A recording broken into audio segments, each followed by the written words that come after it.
muraho neza ndabasuhuje mwese ndabaramukije nitwa Israel Mbonyicambu nkaba nturutse mu Rwanda Kigali ndashima Imana ko ndi hano ku butaka bw'u Burundi ndashima Imana ko twabigambiriye kinini ariko igiye akaba ari cyo Imana yifuje ko yashimye ko tuba turi hano ndatangira nshimira abantu bose babigize mu ruhare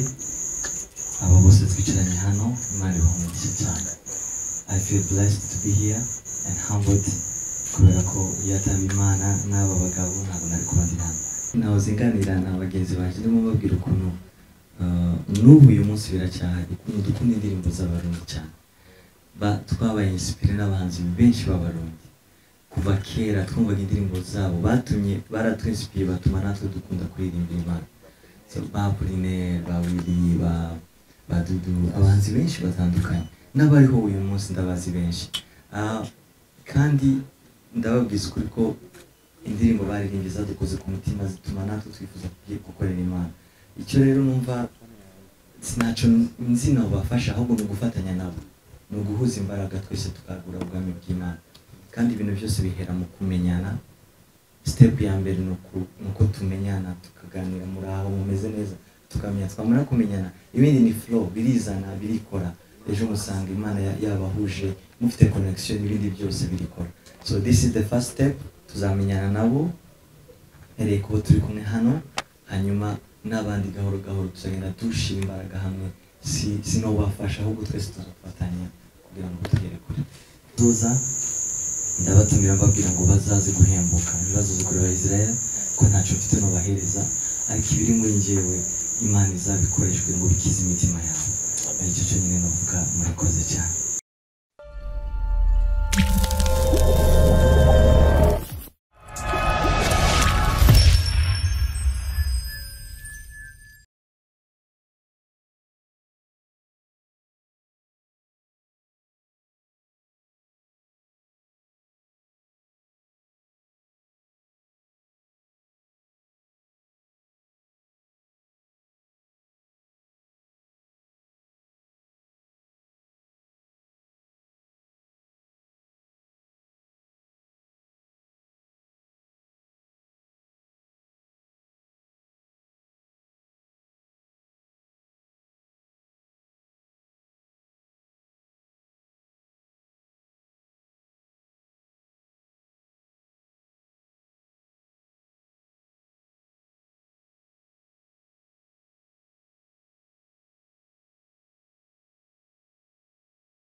dushimira presence yanyu kuba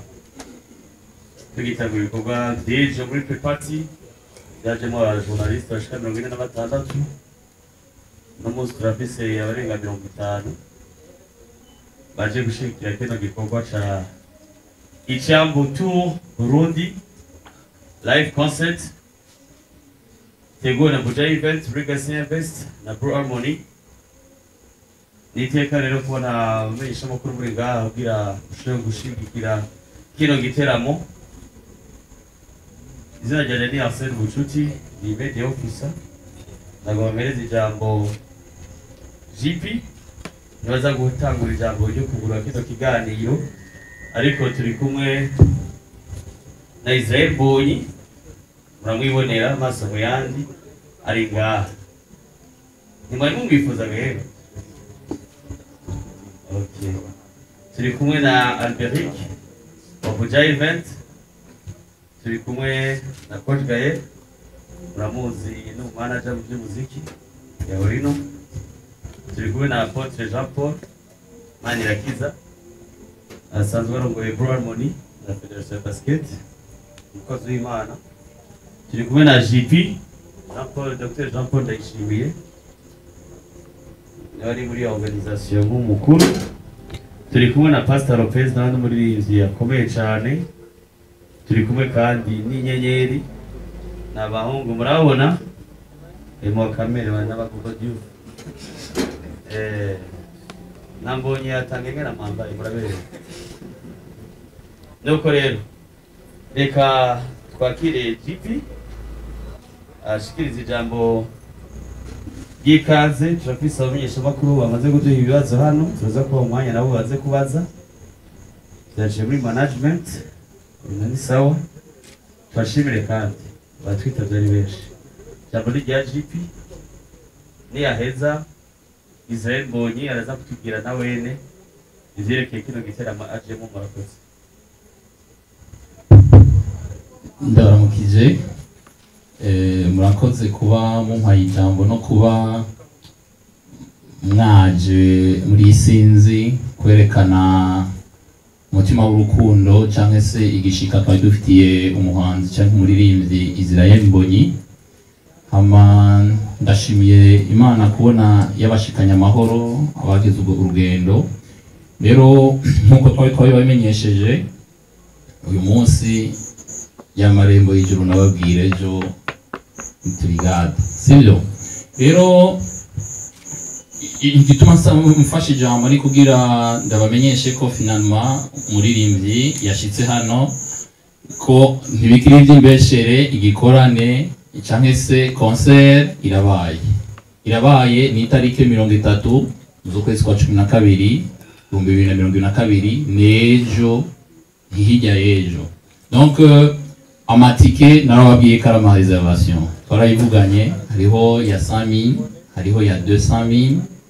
hariho ufashe rero imeza hamwe imeza intebe iriko abantu 10 ni 1,500,000 hamwe na le premier dimanche kuri 30,000 ayo matike yatangiye kudandazwa kandi ari karagugwa cyane ku bwinshi rero ahubwo no basaba ko mwobwira abantu bakanyaruka ntibasange zabahereye ko ziko zidandarizwa kuri Agaharawe aha muri Vim ziko zidandarizwa kuri KCO mu Kinindo ziko zidandarizwa kuri KCO mu Kigobe no kuri BMC Grocery rero turabashimiye cyane ko mugiye kubivuga kubitangaza hama twagomba tubamenyeshe ko tugira tumwumvirize umushitsi tumubaze ibibazo byinshi n'ibibazo bitanu niko twavuganye kugira ngo tumuhe umwanya wo kuruhuka tumuhe umwanya wo kwitegura niko twiyumviye twobikora kuko hari bashoboye kumubaza ibibazo tukiri kuri aeroport hama ikindi kintu nagomba ndangirize ko ndabasaba ko mumenyesha abantu nuko itike zidandarizwa hajya ahantu twababwiye uja kuyigurira handi azobaguze itike itariyo mubimenyeshe neza ugurira tike itaraho twamubwiye azobaguze itike itariyo kandi bishobora kumugora kwinjira ugasanga ari yibwe sibyo none je tuma rero nashaka nsubize ijambo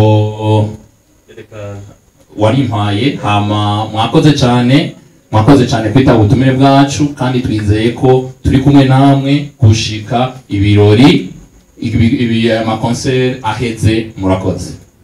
arakoze cyane GP twakira na Benize the Sweet Beats no muri bikazo Murundi muri gospel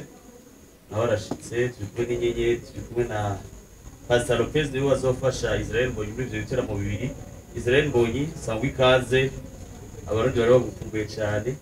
tubwira ingenda bitegura igiteramo icambu tu Burundi live concert ibitaramo bibiri kimwe kizoba muri 2022 ikindi muri 2023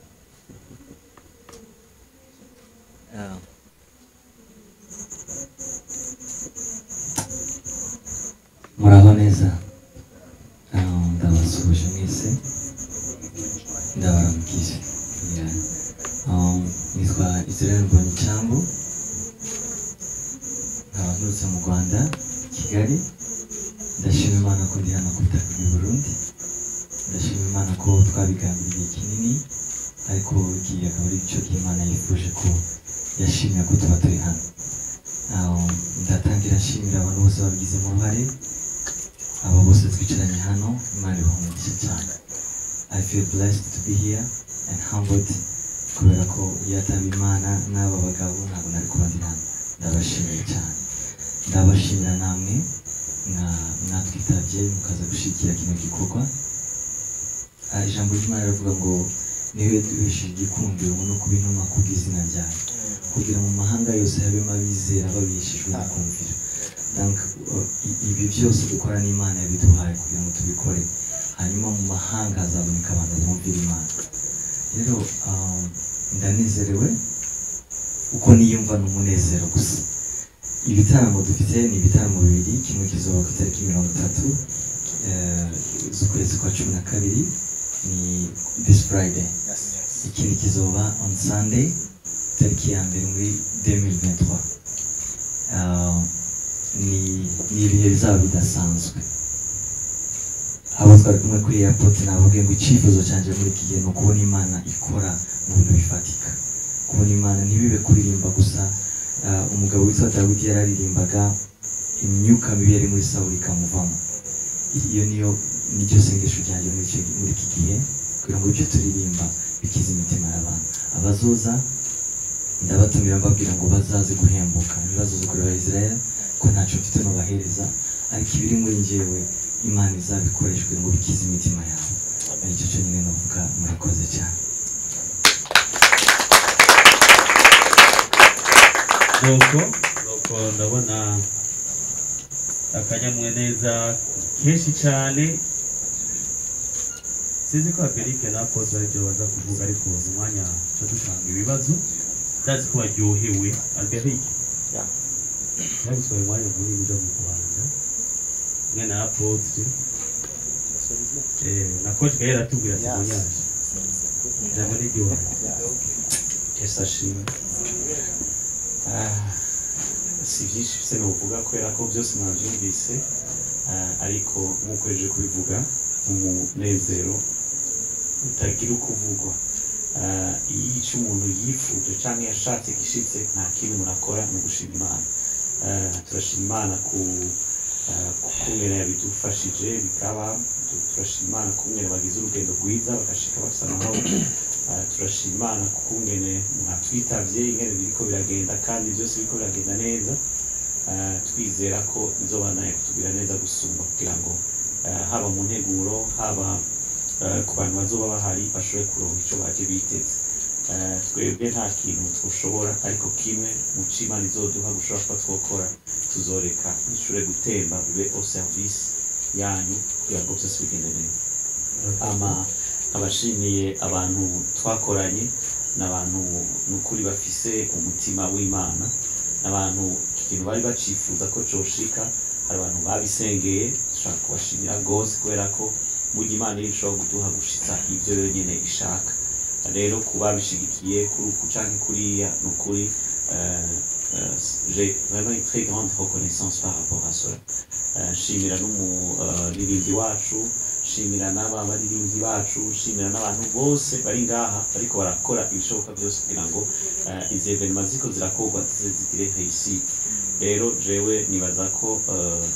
Imana yadufasha kugira ngo igihe iriko biragenda neza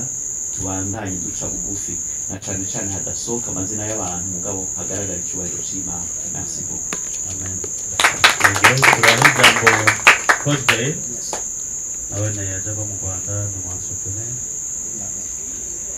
yes merci nanjye vraiment ndashima Imana kandi ndabashima mwese ko muri hano nibaza ko media birafasha kugira ikwize ibintu byinshi ku bantu benshi yaba ndetse n'ubutumwa bwiza kandi kuba musapotinga industrie gutya bashimiye hanyuma nagira gato bavuze ngo reka tuwe témoignage ubushize n'indi ngaha hama tukaganira gato na Berike hanyuma bati ni gute twarangiza umwaka vraiment harimo ikintu kidasanzwe kiba kirabera mu Bujumbura hama ndiko Berike yavuze ati none ga Israel tugenda gute mwaje Israel ni petit frère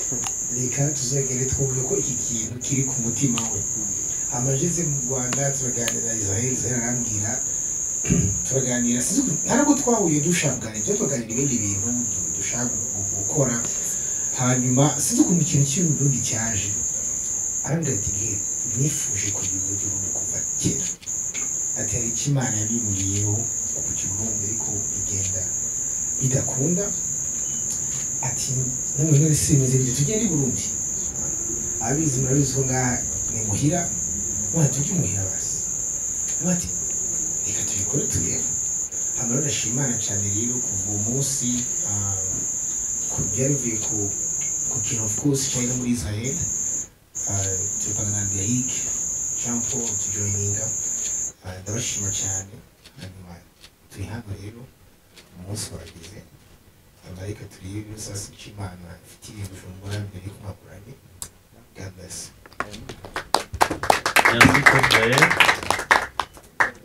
Coach Gaël ndibuka ko ari kuba twari gukorana na Pampas kuvuga ko tuzokorana igikurikira cyane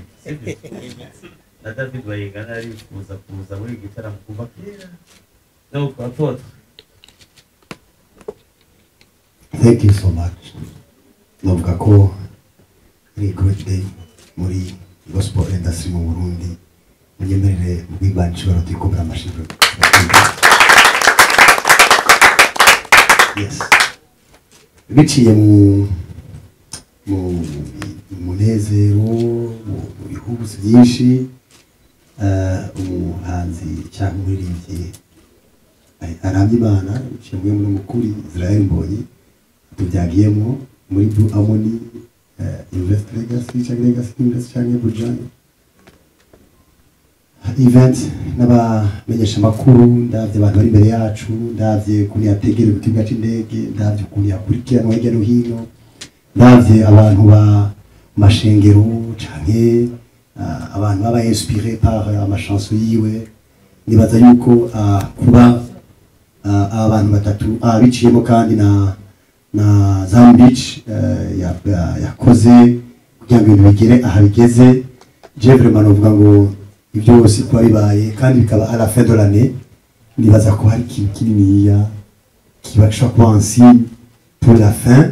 et le début la fin de 2022 et le début de 2023 dushaka twiteganye umutima wagutse that's why je nk'umwe mu bantu barimo numva noshima Imana kuko ejo twabarijwe ibibazo batubwiye ati eske Israel Mbonyi azokwinjira zoshika zogenda gute. Il y avait pas mal de questions. Est-ce qu'il y a tout marché? Naomi comme la voga, mais sûr. Et nous, c'est la certitude. Si tu as appelé Kana, vous êtes là, Israel Mbonyi. Merci beaucoup, Dia. Notre été, ça va vite exactement si vous allez venir. Merci beaucoup. Et là, on a un petit message. Quoi, nous, c'est Bahari. Jusqu'à l'heure actuelle, je vais ma réservation. Yihuta, que vous voulez nga vikashinde. Yes, bamaze gutelefona abantu batandukanye ndamaze kuba nka 25 apel. Bamwe bafata 15, abandi imwe, abandi za uravyumva byamaze kugira. Seulement le petit message notanga nuko bimwe bavuga kugura ibintu ku mwanya wa nyuma bagaca dutwara muri inconfort ya management bo dutera iteka bakabikora hakiri kare pour les accueillir dans la royauté et dans la sincérité. Je vous aime beaucoup, bienvenue. Le Saint-Esprit est au rendez-vous, la classe, le service, sur tous les aspects. Il n'y a pas nous bazako, nous avons vu barakora, Buja Event, Legacy, Blue, abantu bose ko barakora, aba journalistes, no basira ko mushora kuronka même plus de 120% de vos attentes. Que Dieu vous bénisse beaucoup. Amen. Yitwa Ihuwize Cedric, nahise question imwe nshobora kubaza Israel Mbonyi. Kubera iki izina icambu?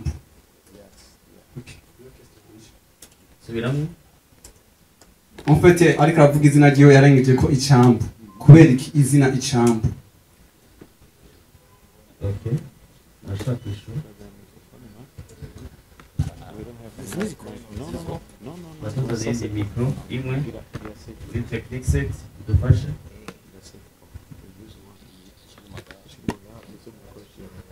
Okay. Murakoze cyane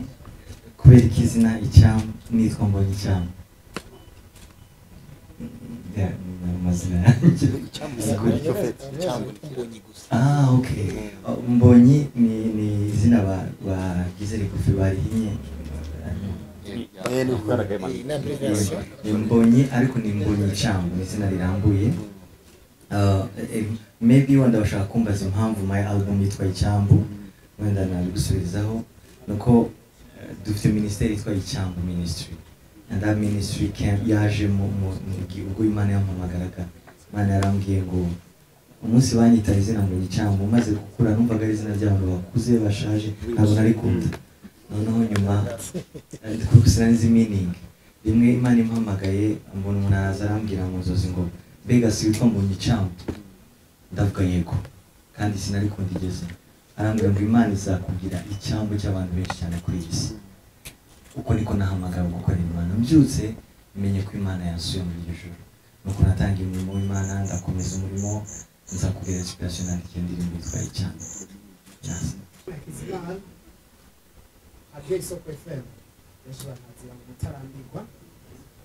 Israel Mbonyi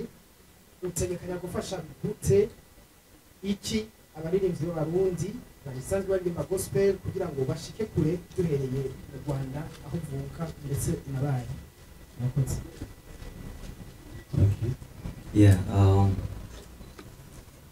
icyo ni ikibazo cyiza cyane sinzi naho zinganira na bagenzi baje ndimo babwira ukuntu n'ubu uyu munsi biracyahari ukuntu dukunda indirimbo z'abarundi cyane twabaye inspire n'abahanzi benshi b'abarundi kuva kera twumvaga indirimbo zabo baratwinspire batuma natwe dukunda kuririmba Imana ba Apollinaire ba Willy ba Dudu abahanzi benshi batandukanye n'abariho uyu munsi ndabazi benshi kandi ndababwiza ukuri ko indirimbo baririmbye zadukoze ku mutima zituma natwe twifuza gukorera Imana icyo rero numva sinaco nzi nabo bafasha ahubwo ni ugufatanya nabo ni uguhuza imbaraga twese tukagura ubwami bw'Imana kandi ibintu byose bihera mu kumenyana step ya mbere nuko tumenyana tukaganira muri aho mumeze neza tukamenya twamara kumenyana ibindi ni flow birizana birikora ejo musanga Imana yabahuje mufite connection ibindi byose birikora so this is the first step tuzamenyana nabo ereye kubo turi kumwe hano hanyuma n'abandi gahoro gahoro tuzagenda dushira imbaraga hamwe sino bafasha ahubwo twese tuzafatanya kugira ngo tugere kure Bonaventure Nick muri Heritage TV ikibazo ni Israel Mbonyi kuva ugitangura kuririmba abarundi bari mu bantu ba mbere bakiriye n'umunezero ibikorwa byawe mbega ni kubera iki watevye kuzina abarundi sasa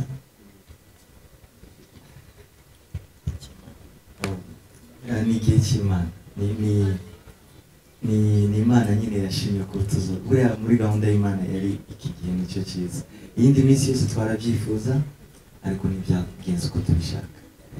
nitwa Thierry Rukundo Iriba Ryiza TV ikibazo nagomba kubaza Israel Mbonyi yavuga kiti Israel Mbonyi tumuzi nk'umuntu azwi cyane muri gospel mu Burundi ndetse no muri South Africa irihe banga ryo kumenyekana kwawe mbega fanatisme ukuntu kunzwe cyane uhora ubijera gute kugira ngo bigoye gushobora kumvira Imana that's very nice icyo ni ikibazo cyiza cyane njyewe kumenyekana sinari mbizi ko bizoba sinigeze nanabisengera Imana yarabikoze ariko iyo wamaze kubigeramo hahora hari room yo gukura buri gihe aba hariho espace yo kugrowing ukagenda ukura ugenda wiga Imana ikwigisha kubijera ni class ni ishuri n'ubuntu bw'Imana Imana irakugenda ikwigisha ukuntu bikora ariko hari ibintu bitatu by'ingenzi jewe bifasha no kuguma ku isoko no kuguma uko natangiye abantu bataramenya nkunda gusenga gusoma ijambo ry'Imana mba mu nzu y'Imana ni cyo kintu cyamfashije. Icya kabiri ni kuba honest, kugira discipline mu byo ukora. Niba uvuze yego ikaba yego, niba uvuze oya ikaba oya, bituma ugira credibility mu bantu, discipline yawe iba recognized, kandi ukagira n'imbere y'Imana ukakiranutse. Ni icya gatatu no gukora, gukomeza gukora, kuko Imana ikunda abantu bakunda gukora, gusura indirimbo, kazi, n'ibyo bintu bitatu: kuba imbere y'Imana, kugira discipline no gukora cyane. Tubashimire rero kubona mwaduhaye umwanya wanyu, dushimire ku nyisho nziza umuhanzi, bafite umuhanzi umu-artiste cyangwa umuririmbyi Izeye Mbonyi Cyambu yashoboye kugira. Dushimire n'aba bandi ba-artiste bazodushigikira muri ivyo biro, muri izo concert. Dusozere dushimira Imana yadushoboje no kuri no conference twagize. Rendez-vous murayizi, mubigire benshi kandi karibu muri benshi, kubera ntiduhave turara ku marembo yo ngaha, reka twunguruze tubase